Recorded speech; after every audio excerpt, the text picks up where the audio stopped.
So last night I had one client after I finished volunteering, and I didn't get home until probably like 8:45, 9 o'clock. And all day today, I feel like I went out last night, like in terms of how tired I am. I'm very tired. I'm definitely a morning person. I've also been trying to cut back from 2 cups of coffee a day to 1, and I feel like I probably shouldn't have picked today to do that.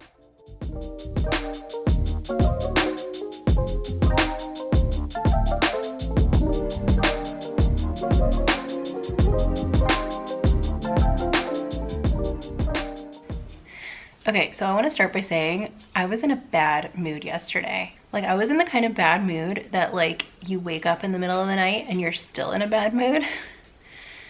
Like, I was just up from like 2 to 4 a.m. just thinking about my grievances. So I just went to Starbucks. I think it's about 7:15 now. I'm trying the new, I don't even know what this is called, venti iced toasted vanilla oat shaken espresso. Oh, my phone was in my pocket. Iced toasted vanilla oat milk shaken espresso. That's like a mouthful, and I'm glad I didn't have to order it out loud. So I have not tasted it yet. I think I like it so far. These shaken espresso drinks are like very mild, and I learned that. I made a couple of review videos about the other ones, and I feel like my review was also pretty mild. I didn't like them off the bat, but I have ordered them again. The brown sugar one is like, I don't go to Starbucks super often, but when I do, I will get the brown sugar one. I think now that I know what to expect, I kind of like that they're not as intense, but because they're not like sitting here and doing a taste test and continuing to drink it, like I'm still getting the same level of flavor like until I get down here. I could shake it and make it uniform if I really wanted to, but I kind of like that it gets stronger as you drink it. So I'm gonna do some work, and I guess I'll check in with you in a little bit. I realized, I think one of the reasons I was in a bad mood yesterday is because I have not worked on Victoria Stilwell Academy for like since Friday, and today is Wednesday, so it's been 4 days, and I've really appreciated having that structure and like having to work on the same thing every single day. I feel like there's a lot going on in my business right now that's kind of like up in the air, and like I'm kind of just putting stuff out to the universe and like waiting for it to come back, like waiting to see how my program's received, waiting to see what new clients I meet, things like that. And I think that having the academy to work on, something that's structured and has a curriculum and I can keep moving forward every day, it's really helpful for like my mindset and like not getting stressed about the things that are out of my control. Or I guess I shouldn't say out of my control, but things that I have less control over. Anyway, I'm gonna get to work.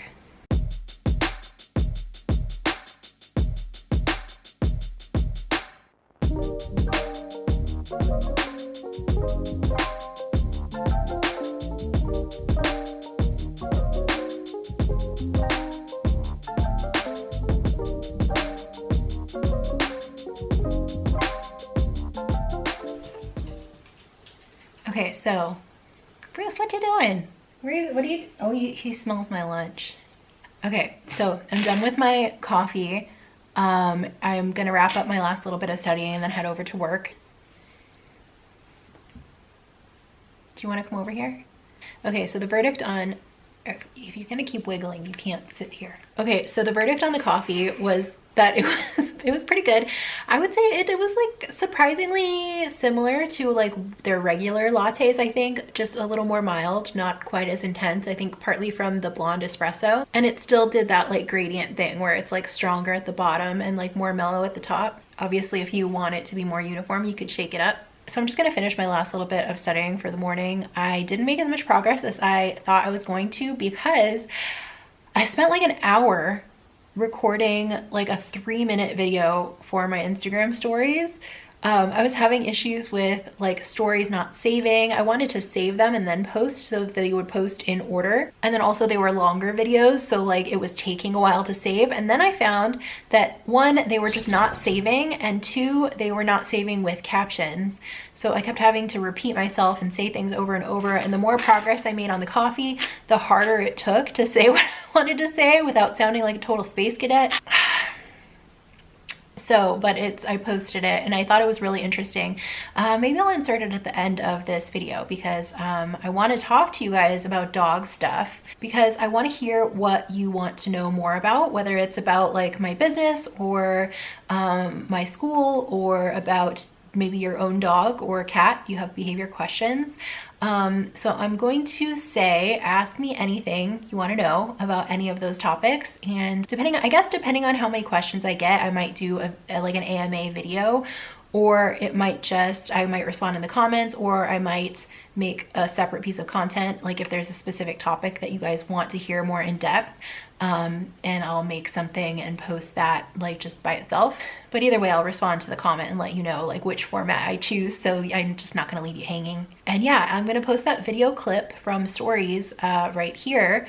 So hopefully that'll show you kind of like what I'm learning about today and kind of maybe inspire some questions that you want to ask or things that you want to know more about. I'm gonna eat my lunch, I'm gonna finish this, and then I'm gonna go. So thanks for watching, bye. Hi, so I am doing my BSA work for the day and I wanted to share something.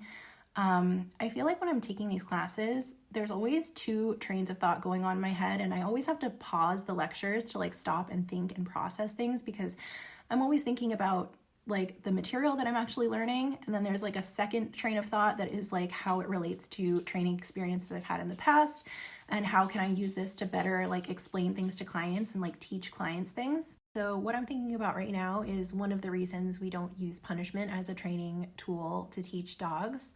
There are several reasons, but this is one of the reasons. And I know there are a lot of people who still use kind of lower level punishment techniques. Maybe they were taught by a trainer they worked with in the past, or maybe they learned about it on TV or read about it in a book or something like that, and kind of just accepted it as like the best kind of mainstream method of training. Things like prong collars or verbally scolding, or even something that seems as harmless as a squirt bottle.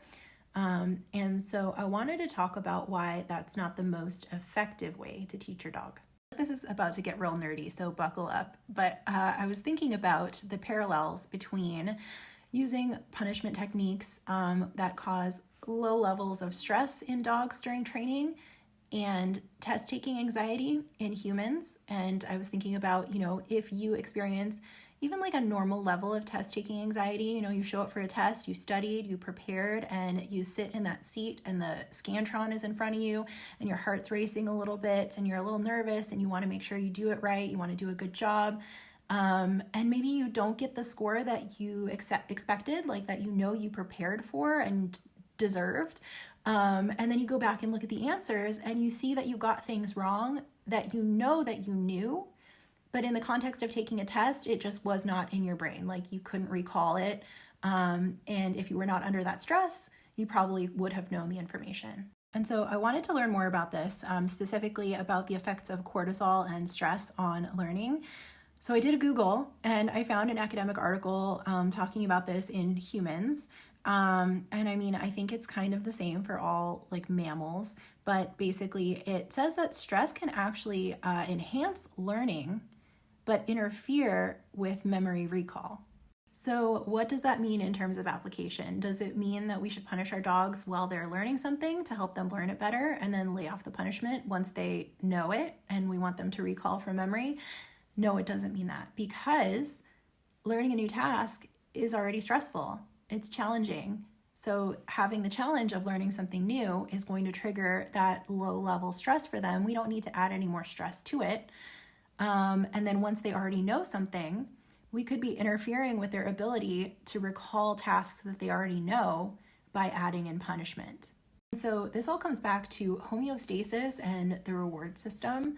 Just when you thought I was done with the nerd words, here I come back with more, but I will explain. It basically is, as mammals, when our homeostasis is threatened or challenged in some way, we feel stress and we want to complete the task that we need to return to homeostasis. So for example, if you're asking a dog to perform a task for a treat, they might feel some stress because they want the treat. Food is critical to their survival, so they're going to complete the task they need to in order to receive that food and then return to homeostasis. And while this is all happening, it's also triggering like biological and hormonal physiological responses in your dog, because this reward system, facing a challenge, seeking the reward, receiving the reward, returning to homeostasis, it's so tied to their survival. So if we can kind of tap into that, it's going to be a really effective learning tool versus using punishment. That causes a kind of stress that actually triggers more of like a fight or flight kind of response, even at a low level. It doesn't really help with learning. And as I mentioned, it can interfere with memory recall. So that is one of the reasons we don't use punishment. That's all I think that I wanted to say. But thank you for coming to my TED Talk, and let me know if you want to talk more about this.